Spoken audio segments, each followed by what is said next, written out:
Hello, everyone, and welcome to another episode of the Bull Take Scouting Podcast.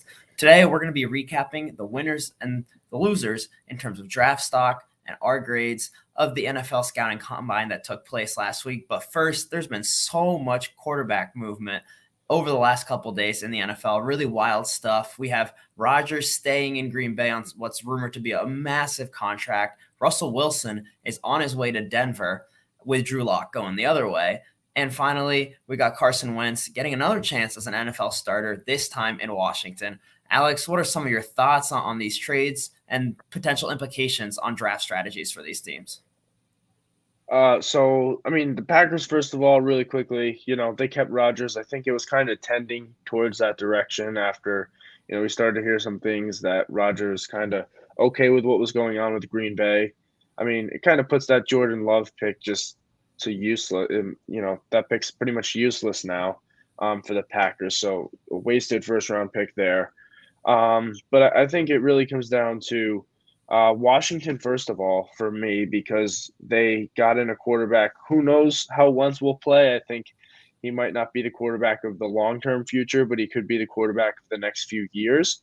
But I think it really just opens up Washington's opportunities to take maybe a wide receiver, maybe bolster that offensive line at pick 11, because they did keep their first-round pick. Yeah, I think for the Colts, this is obviously admitting that the Wentz trade didn't work out. And I think they've dug themselves in a real hole there because it's really a championship level roster if you have the right quarterback, but they're just struggling to find that guy. So I'm curious to see what direction they go in. I mean, maybe Jimmy Garoppolo. We've heard some links to Jordan Love, which would be kind of an odd option given how championship ready I think their roster is. But as you said, Washington puts themselves in a position where they don't need to go quarterback, but I don't know about giving up that draft capital and paying that contract for Carson Wentz. They're going to be paying him the full $21 million a year average over the next 3 years. So I really don't know if that was the right move for Washington. Yeah, that trade really confused me. I know they were going after quarterbacks. I'm sure they were talking to the Packers about Aaron Rodgers. We know they offered Seattle 3 first-round picks for Russell, and I guess Seattle wanted to move him out of the conference and trade him to the AFC. They got a really good haul in return from Denver. But yeah, I'm confused why they have to pay Wentz a lot of money. Washington does over the next 3 years, and I just don't think Wentz is going to be that guy for them. Let's talk about the Seahawks really quickly, Oh, though. yeah. Do you think they go QB at 9, or do you think maybe they just build up that team and prepare to drop a QB in, and maybe next year or the year after? Oh, it's tough to tell because what's going on with Pete Carroll and all this. We know how old Pete Carroll is. I think that if he knew Russell Wilson was going to leave, he might have retired. He doesn't want to go through a rebuild when he's that old, I would assume. And now he's in a position where if they pick a quarterback, he would have to do that, and there might not really be any other options anyway. So my tendency is to lean towards yes. But at the same time, what if Carroll does say, give me someone more proven, someone like Jimmy Garoppolo, let me try to make a one last run in my career right now. They use the 9th pick on a pass rusher. Maybe they end Kayvon Thibodeau's hypothetical slide. We've seen that they're not scared to take guys with character concerns, and that's where it seems to be trending with Kayvon Thibodeau, and we'll get to that in a second. But it's definitely an interesting situation, and they could potentially be the first team to take a quarterback off the board if they choose to do so. Yeah, I'm kind of split on if they take a quarterback or not. And you mentioned Pete Carroll's age. My thought is, there was some talk about Pete Carroll maybe moving on, or Seattle maybe moving on from Pete Carroll this offseason. Obviously, that's not happening. He's still the head coach. But like you said, I think if he knew that Russell was going to be traded, 2 months ago, he would have said, you know what, you guys can trade Russell. I'm going to retire. Start your rebuild, start your new thing there. Obviously, it's too late for him to retire now. He's in it. But I would not be shocked to see him maybe retire next year, see the Seahawks hold off on a quarterback this year for, let the new head coach, which would hypothetically be next year, pick the quarterback. And also, like we've said many times now, next year's quarterback class has a lot more potential than this one does. Yeah, it's definitely a possibility. And I think now we can address what I alluded to with Thibodeau, who I think if they don't go quarterback, really could be in play with that pick if he falls there. And I don't know about you, but first of all, we both had Thibodeau really highly rated, as did everyone coming into the season. I watched the tape from this season. I thought the narrative of, he didn't play well, he took plays off, was really overblown. I still saw so many of the traits that made me value him really highly as a prospect. And then there's just a lot of negative buzz around him. And it took me a while to really accept that. At first, I was like, or maybe we're just tearing down a guy that the media and the public are sick of hearing at the top of this draft class the last few years, and people are picking holes. But then you started to hear things like a reliable reporter, Tony Pauline, saying that people in the Oregon organization are questioning his effort on the field, his desire to be great, his work ethic, saying he might put his brand above football. And then what really did me in on Thibodeau and making me really concerned about the off-field stuff and the attitude stuff is him shortening his combine workout. And I think that's a huge red flag for NFL teams. He withdrew from his workout early, saying that the day had been really long. I mean, it's a long day for everyone there, that nobody else does that. This is your job interview for the NFL. You want to show NFL teams that you can do this. Every day in the NFL is going to be long. So, Kayvon Thibodeau is going to be moving down my draft board further than he should based off his traits, because I don't think this is just buzz. I think we're seeing something tangible here with that decision, and I wouldn't be surprised if the same thing was happening in NFL draft rooms. Yeah, I think both of us were holding off as long as we could on moving Thibodeau down our board. I know both of us have had him as our best player for a while now, but I agree with you. He has to move down your board. And, in reality, all of these things, in theory, could be overblown. And, shortening your combine workout in a vacuum isn't necessarily a bad thing. We see players do this all the time. Evan Neal didn't even work out at all. And he's, still in contention to be the top pick in the draft. So shortening, your combine workout by itself, not a bad thing. But the way he did it, like you said, was the concerning thing, along with all the other red flags that have come up. I do feel like the media is a little bit tired of hearing his name. He's been the number one prospect in his, class, whether it was recruiting class, college class, draft class, since sophomore year of high school. I mean, his name has been in the media for forever. And, basically in high school, people were saying that he was going to be the number one pick in the 2022 NFL draft. That's how good and how talented Kayvon Thibodeau was in high school. So, again, I think that some of the things, the brand thing, you know what? Go ahead, build your brand. We see his talent on the field. He had some ankle injuries this year that, could have been the reason for some of his declining play. It's just going to be hard to see, or it's going to be interesting to see how teams value him. Obviously, we don't have the benefit of doing interviews with him, doing all this extra stuff that teams are able to do. But it'll just be interesting to see what happens with Thibodeau and, what the buzz is, a month from now. I think what hurts him is how strong this defensive end class is. If they've got a guy who's really close to him in talent, they're going to take the guy who's cleaner, who's safer, who's a more solid character off the field. And one guy who NFL teams seem to classify as that type of prospect who they might push above Thibodeau is Travon Walker. And if you told me a couple months ago that he's going to be projected to go ahead of Thibodeau, I don't even know what I would have done. To me, I'm still really hesitant on seeing a team take him that high, because I think that there's so much projection involved with Walker. I don't really see bend around the edge. He's going to have to become a lot more refined with his hand use. I know the athleticism for that size is absolutely elite, but I don't know how much it translates to being a full-time edge rusher and actually getting to the quarterback on a consistent basis. And I really think the handwork needs to improve from there on, but he's definitely a big winner of this combine, because those numbers were absolutely ridiculous. And another player on that defensive line from Georgia who tested through the roof was Jordan Davis. And now he's a guy who I'm going to be moving up my grade on, because he wasn't just, he ran a 4.78. He had a 10.3 broad, which are insane numbers, but he did that dropping 20 pounds, which showed, maybe he can play at this new weight, be more effective against the rush, be better conditioned to stay on the field on third down. And now I won't be moving him as far up as teams will have him go. I think he's going to go in the top 20, and I'm not even sure I'll have a first-round grade on him because, once again, a lot of projection involved. He was a two-down run stuffer essentially in college, but it's definitely encouraging to see that he dropped the weight and performed that well athletically.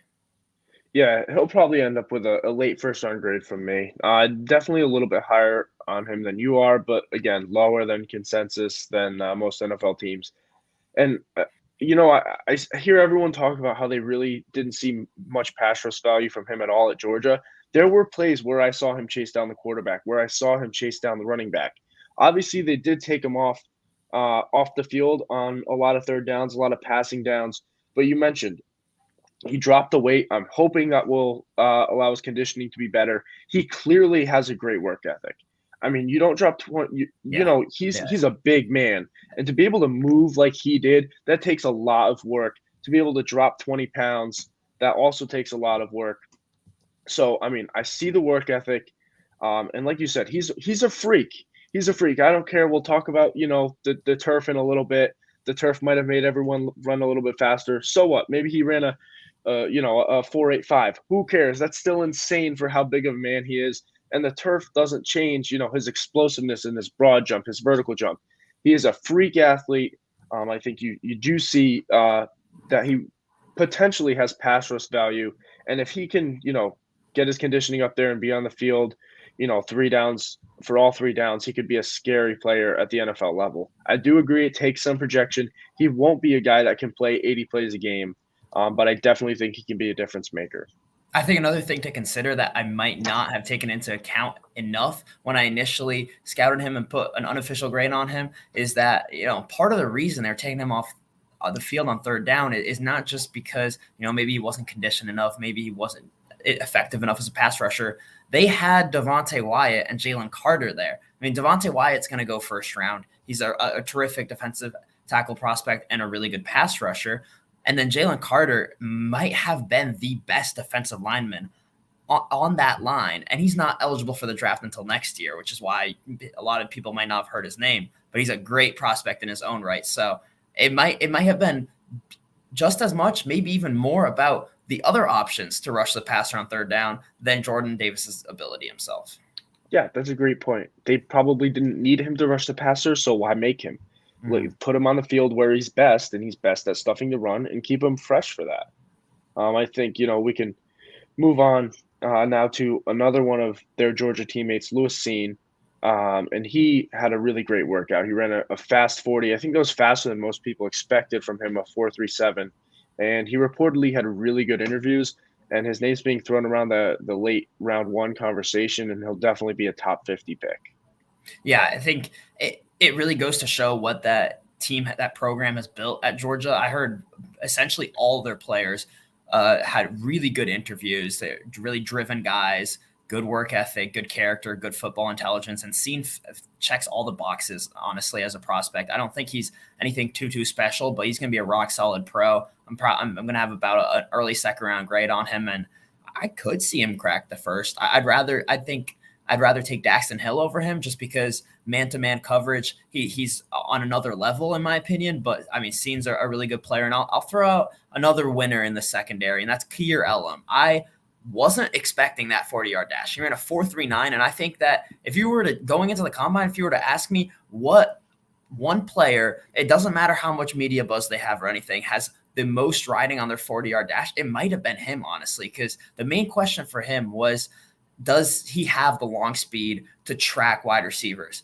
And I mean, as scouts at the amateur level, we can't really assess long speed as well as NFL teams can with the plethora of all 22 tape that they have, because I mean, we get the TV angle where very often the cornerback isn't on the field or in the frame anymore by the time he's in the deep portion of the route. So it was reassuring to see him run a 4.39, and it makes me more confident in his abilities to carry vertical routes in the NFL. So, I mean, Elam, I was on that round 1, round 2 fringe with him, and he might end up on the better side of there. I think he's an underrated prospect who's not being talked enough.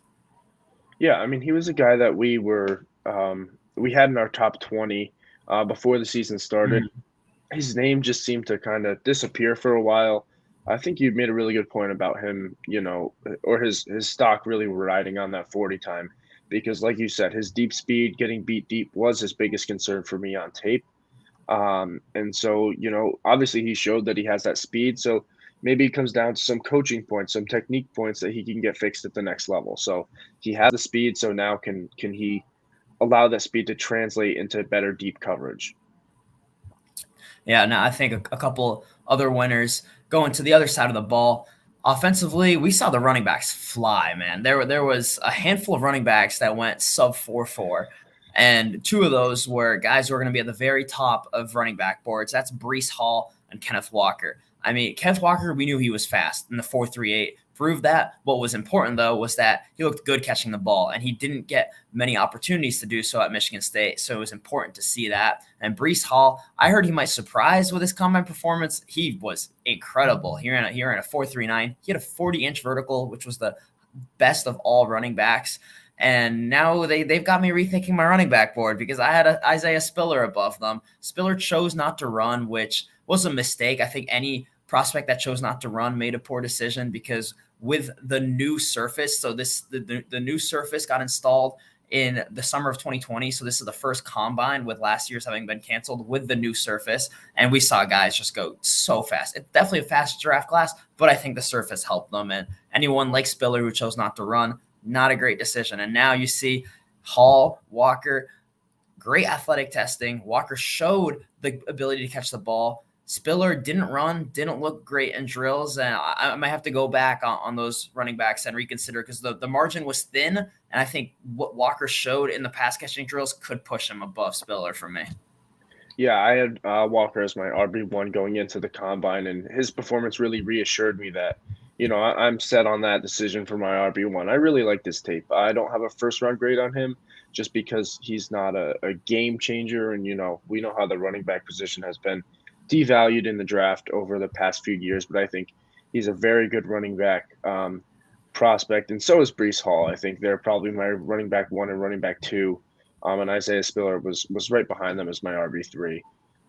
But you alluded to the turf and how so many guys ran really well, and were probably aided by that turf a little bit. But what about guys that ran slower than we expected, and they were running on the same turf? So maybe a guy like Treylon Burks and David Bell, 2 wide receivers that we definitely expected to run faster. How do you think teams look at that now with they ran slow and they ran slow on faster turf?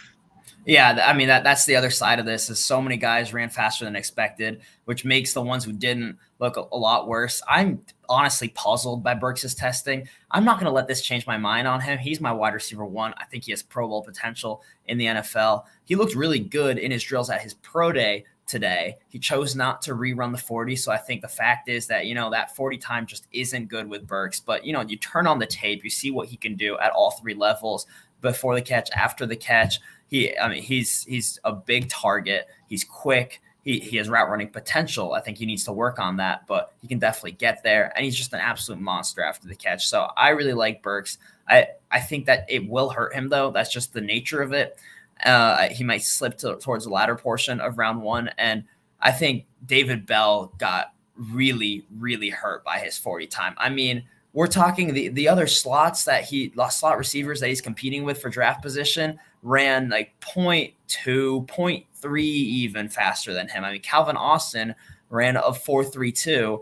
I mean, I will have Bell ahead of Calvin Austin on my draft board, but I don't think NFL teams are going to make that decision when they look at that 40 time. I mean, Bell is a try-hard receiver, great route runner, really good focus, really good at tracking the ball, locating it, great hands. I think he's going to be a steal, but he's probably going to be a steal because he's going to fall all the way to round 3. I don't see him going that high with how poor of a performance he was. But, I mean, don't get it wrong. He's still a really good football player, and he's going to be a good receiver in the NFL. Yeah, I think you could argue that both of those guys looked faster than their 40 time on tape. And, we talk about not to get too caught up when a guy runs a really fast 40, but they look a lot slower not a lot slower, but they look slower than their 40 time on tape. It's the same way. They might look faster than the 40 time on tape. And some guys just aren't great at that straight line speed, but, moving around on a football field, it's a lot different for most positions. I feel like David Bell might have a kind of Jarvis Landry situation where Landry had a really, really bad 40 and he fell Mhm. to, I can't remember if it was the end of round 2 or round 3, but he solely fell because of that 40 time. And, the Dolphins and now the Browns have him, obviously, but the Dolphins had a really good pick in Jarvis Landry. Yeah, Landry had slipped to the end of the second round, and I think Bell could go even further than that. But I mean, we got to watch him in person this year when he came to our school at UConn, lit us up for 3 touchdowns. Nothing crazy against one of the worst defenses in the FBS, but I mean, he did that all year. And college awards aren't that valuable, especially for NFL teams. They don't care that much. But this man won Big Ten Receiver of the Year ahead of Olave, Wilson, Jackson Smith and Jigba, Jahan Dotson. So I mean that shows that he was an ultra productive, good football player, and I think he will be in the NFL too. And now a couple other guys who maybe we knew Burks and Bell weren't going to light it up. I thought Devin Lloyd and Kyler Gordon were going to light it up. Gordon was presented as one of the elite testers, projected as so, and I think the tape backed that up. I have a first round grade on Gordon. I think he's a really good player. But man, the 4.52, the average numbers in the other testing areas were a surprise. And Lloyd 4.66 in the 40, really, and looks stiff in the on-field work. I thought I was pretty surprised by those two players. I thought their athleticism on tape was a lot better than what we saw at the combine. Yeah, I mean, Gordon was expected to, be one of the faster cornerbacks. And that 4.52 just really disappointing. And I feel like he was kind of in the conversation in the back end of round 1, and that could be a reason for him to fall into, the start of day 2. And you mentioned Devin Lloyd again. That 4.66 was really disappointing for me. Again, I'm not going to let that 40 time affect my opinion of him and my grade of him, but just disappointing to see from Lloyd, who I thought was, like you said, a really good athlete. And we've said with a couple of these guys now, he looks faster than that on film. But, with the rise of analytics now, a lot of, scouts, personnel departments really like to see those times, those numbers, those measurements. So I feel like, Lloyd might fall down draft boards a little bit because of that time. Another linebacker that might fall down draft boards a little bit is Nicoby Dean, and he's a linebacker that we both really like. He's my linebacker too, but he's right behind Devin Lloyd for me. But Bucky Brooks mentioned some concerns about his size. He measured in at 5'11", and he just said that he looked really small compared to all the other linebackers. And teams like I just mentioned, like analytics, they like those size numbers, those height numbers, those weight numbers, and he's obviously not hitting them for NFL teams, and that could be a cause of concern. And he might fall to the end of round 1. And a lot of people in the public like to bash NFL teams for having these thresholds for all the measurables. But I mean, it makes sense to some extent because you don't want to build a team off exceptions. That's going to get you in trouble. Very often, the guys who hit the height, weight, speed, length numbers are guys who are going to translate to the NFL. You've got a lot of guys who don't hit those numbers that are really productive and good players in college. They don't manage to do the same in the NFL. But I think you have to recognize when a guy's just an elite football player. And I think that's the case for Ncomie Dean. He was the heart and soul of one of the best defenses that we've ever seen in college football. That's what that Georgia defense was. I mean, we've talked about so many Georgia defenders. It was dominant as an overall unit, and it's going to have so many impact professionals. And just on a side note, that defensive line last year had Azeez Ojulari and Jermaine Johnson on it too. Just absolutely crazy. But who was behind them, directing everything? As I said, Nicoby Dean. His read and reactability is tremendous. He's got one of the highest football IQs I've ever seen from a linebacker prospect. Great burst to be able to follow it.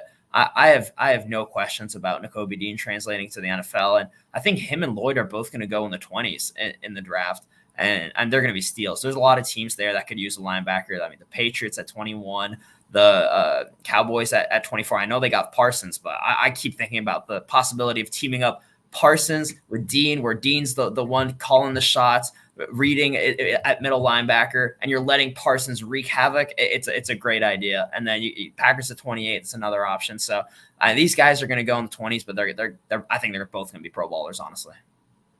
Yeah, I mean, I agree with that. I have a right outside the top 10 grade for both of them. I think it's time now that we give a little bit of respect to a quarterback that, maybe whose film isn't our favorite, and that would be Desmond Ritter. He ran the fastest 40 out of the quarterbacks at a 4.49, and he showed off his athleticism. He had a really good workout. His throws for the most part looked really, really good, probably better than they look, on game tape. And he interviewed really well with teams. I think his leadership showed through those interviews. His football IQ showed. And yeah, he might not have the best tape that we like to see in terms of accuracy and maybe decision making at times, but he does have all the raw traits. I mean, you have to give him that. He has the athleticism. He did show that he could sling the ball in the workouts, and he obviously has a work ethic. He has experience, and he has shown improvement every single year at Cincinnati.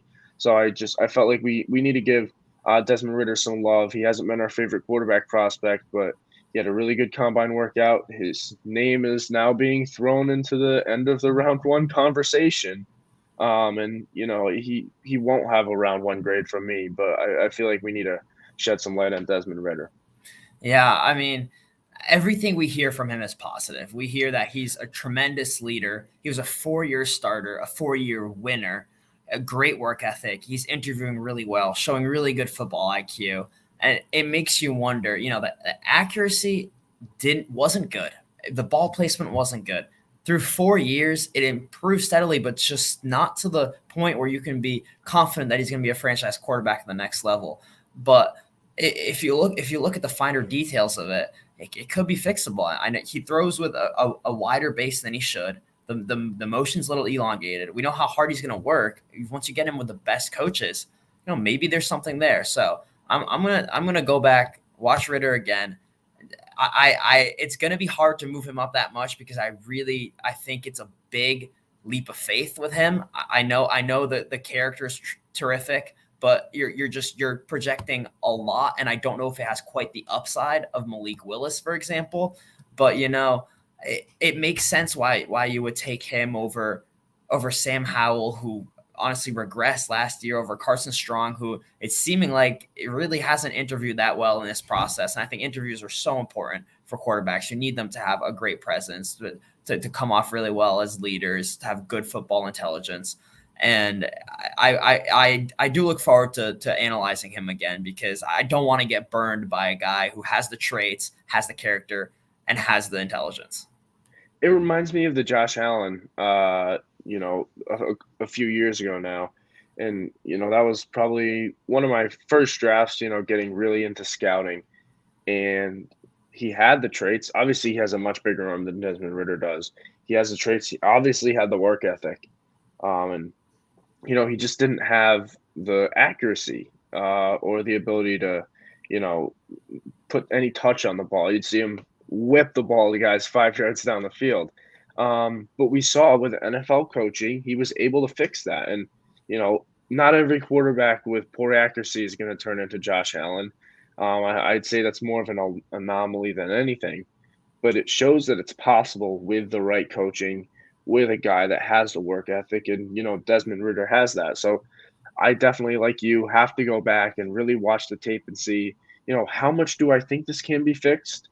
But I think his grade for me is going to be limited by the fact of I don't know which team's going to pick him. He could go to a team that doesn't have a great supporting cast, not a great quarterback coach.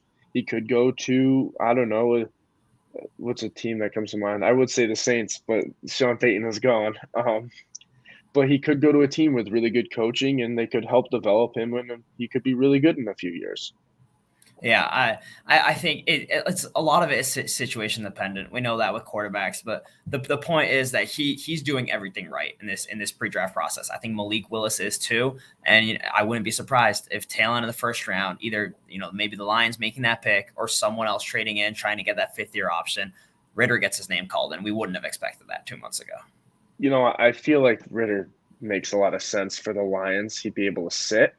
And I feel like his mentality fits that Dan Campbell mentality. Obviously, like you said, he's a winner. He's an underdog. He's going to go put his head down and work. And I feel like that's what the Lions look for. So, that would not shock me at 32.